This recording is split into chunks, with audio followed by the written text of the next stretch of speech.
If you find yourself with a camera in your hand and you want to learn how to use it, please subscribe to this channel, like the videos, comment down below what you would like to learn more about. Hi Photos photographers. Today we are talking about clarity and how to achieve better clarity with added lighting. The ambient lighting in almost any situation except for, let's say, the caves that you would find somewhere where there's no light reflecting back inside the cave, is going to be natural.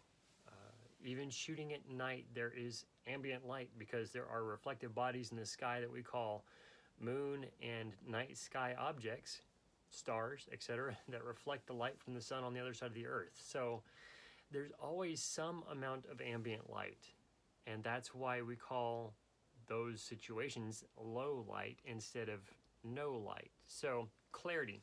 How do we achieve better clarity? Well, last time we discussed focus, and focus is really good when you have a good amount of light to get better clarity, because that clarity has to do with the camera's focus. But you can have a good focus, quote unquote, as good as you can. Focus real quick, because we're talking about lighting, right? You can achieve a good focus by measuring the distance from your camera to your subject and then dialing that focus in on your camera lens. That would be a technical focus and probably very sharp. However, what we need to do is, with the lighting that we have, in that situation we just suggested being a low light situation, and doing a technical focus on distance, and then your camera lens helping you dial in what focal distance you have going, would be the technical focus for what you have. Now, it may not factor in your aperture and how narrow that focus is, but at least you would get a specific part of your subject in focus depending on how wide open your aperture is. So if you have a low ambient light situation, add some light to it. Low ambient light, you may not be able to add a reflector such as I have to my right. You see that shadow of my hand as I pass my hand in front of the reflector. But in a daylight situation where you're outside, even if there's some cloud cover, you have greater light from the sun, even though it's dispersed or diffused coming through the clouds. So that would give you an opportunity to add diffused, softened light, but that reflector would have to be a bit closer to your subject to see that, right? For instance, I have to have my reflector, as you can see the shadow of my hand passing in front of that reflector on my face. I have it from the window off to my other side, so the window is giving me direct, diffused, well, as direct as it's going to seem in this video, direct lighting, even though it's indirect to me, and then this bounced reflected light back onto my face from the reflector. So that is controlling light, and that's the very aspect that we're talking about of achieving clarity in your photograph. If your photograph is not fully exposed, as we've talked about in other videos, then there's no clarity to the image, because the image comes out looking cloudy or hazy. It's just, a lot of people would call it dark. Sometimes it may have good contrast, but it's like you can't see the blacks or the whites in the context of the photo's lighting or styling. You can't see the total dark of the photograph, or you can't see the total exposure and the absence of data in the dark or the bright. Okay, so with that idea, then adding light to a photograph is one of your big keys to clarity. If you have ambient light, in other words, light in the situation daylight time, then you're going to want to add light. You can, see if I can grab a prop here, you can block light. See that? I'm blocking the light from the window on my face. So now I'm starting to control the brighter exposure of that on my face. And it does affect some. If I bring it low, it affects the lighting on my shirt and my chin. If I bring it up high, it starts to affect the lighting on my forehead. Controlling light. Figure out where you need to put something, whether it's blocking light or reflecting light, and get that dialed in. Some people's facial features are going to be different than others, and so you want to change where a reflector is or where a light blocker is.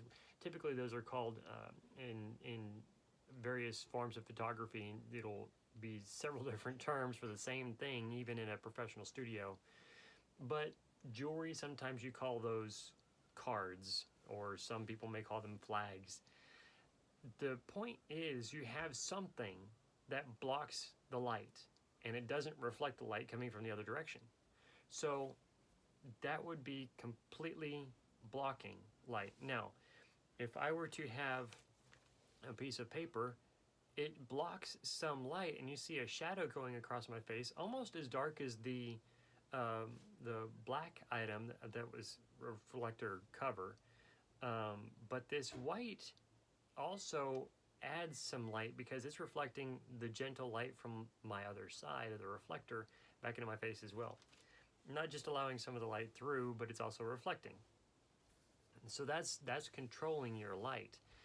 If you have ambient light, you can reflect light back into it to soften your shadows, or you can block the light totally and soften the highlights. Now, the other part of lighting and having a well-lit photograph is not just controlling your lighting with blocking it or reflecting it or letting some of the more direct light be diffused even further with letting the light pass through a scrim, but you can add light like a flash or a studio strobe, depending on where you are.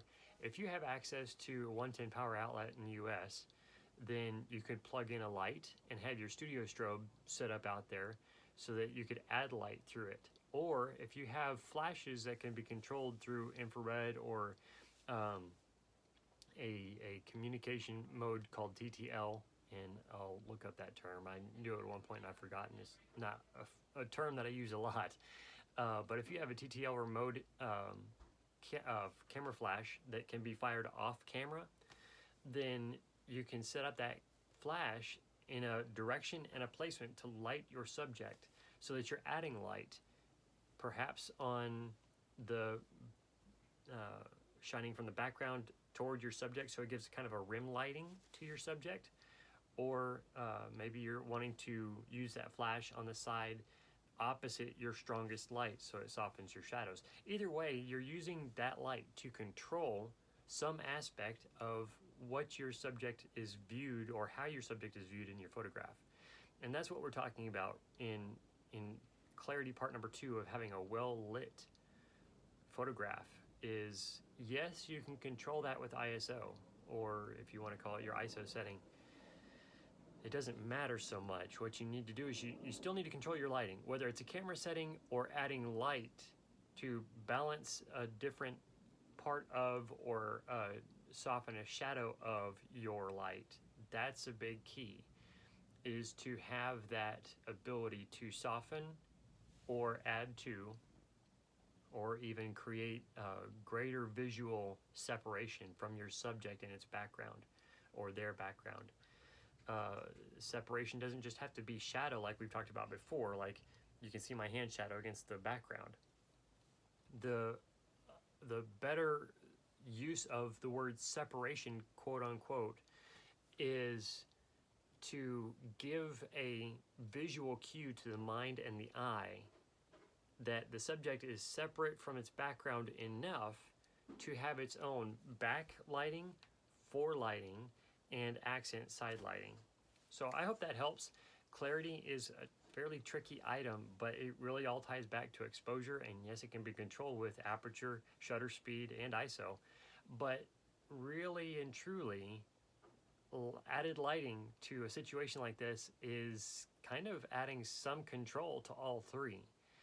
The greater amount of lighting you have, the more you can stop down your aperture, your shutter speed, and your ISO, so that all three of those have better room to play and expand or alter, so that you have more flexibility in the settings you use on your camera. So thank you so much for watching. Please subscribe. If you're not already a subscriber, we'd love to have you.